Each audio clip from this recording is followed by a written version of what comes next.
Hello, this is Dr. Myrna Saadeh, and I would like to talk to you about self-betrayal, always in the spirit or under the umbrella of mental health awareness. So, how does self-betrayal look like, or how can you know if you, as a person or a loved one, are betraying themselves? So, I will share with you some examples, and always think to yourself, is this me?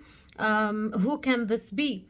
So, expecting people to change, especially when they have showed you multiple times that they cannot change, they are repeatedly showing you who they are, yet you are living in a different reality. You are refusing to really see who they are, and you are always trying to push them to change, saying yes when you mean no. Let's say you are being asked a question, you really deep down you want to say no, and then later on you regret, why did I say yes, and I really wanted to say no, why did I put myself in such a situation?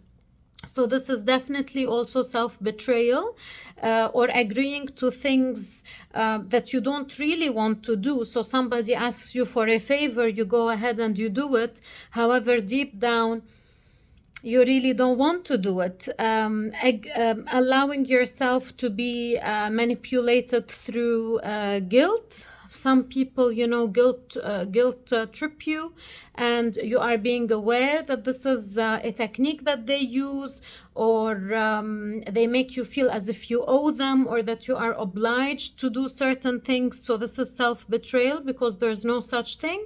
Having sex when you don't want to, and this is both for men and women, or like you feel that you are leaving your body in order to endure it.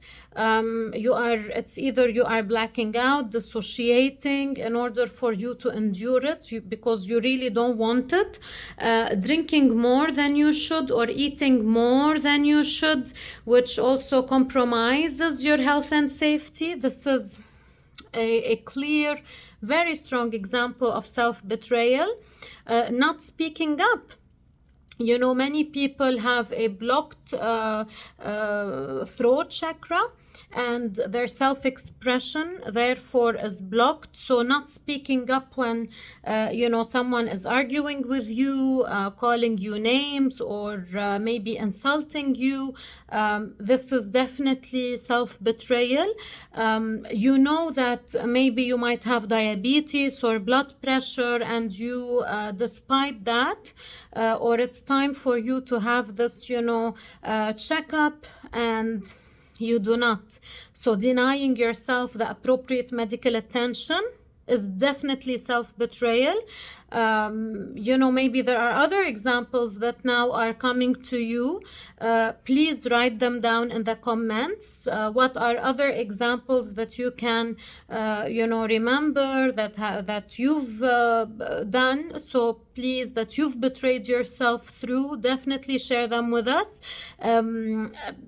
Asking you, how are you doing? And then you say, oh, Myrna, I'm doing fine. Whereas no, you're actually not doing fine. And you definitely need help and support, but you say, oh, no, I'm fine. Everything is okay. Is this you? So definitely, remember to find out when and where and how and what, I am betraying myself. Sabotaging yourself by always showing up late, and then everybody is complaining, why are you late to lunch or dinner?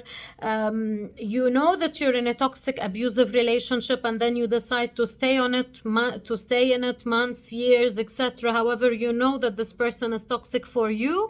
Ignoring red flags, danger signs, and hence denying your reality. And some people tell me, I'm in denial. I prefer to be in denial.